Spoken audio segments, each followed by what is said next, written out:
A lucrative business. Fortunes have been and are still being made by the gurus and by Western proprietors of yoga centers who wouldn't dare to call themselves gurus but pass on the delusion by teaching yoga. The cost of initiation into any form of yoga can often add up to many thousands of dollars. Such is the case, for example, with Bikram Yoga, named after its originator, Bikram Choudhury of Calcutta, now living in the United States. The greatest cost, however, is the loss of one's soul for eternity that often befalls those who become involved in yoga. We urge those who may have or who are thinking of trying it to consider this warning very carefully. Choudhury has become wealthy by patenting and franchising his brand of yoga, initiation into which generally sells for around $5,000 or more, depending upon the extras.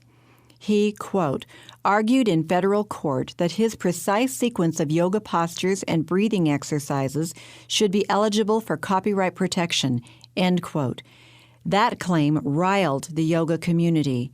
Nevertheless, a federal judge agreed that his aggressive stance was well within Choudhury's rights as the copyright owner.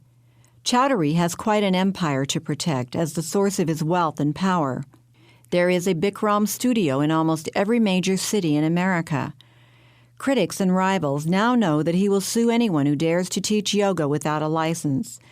When challenged for living, quote, the life of a star complete with a whole fleet of classic cars, end quote, he replies, I'm an American yogi.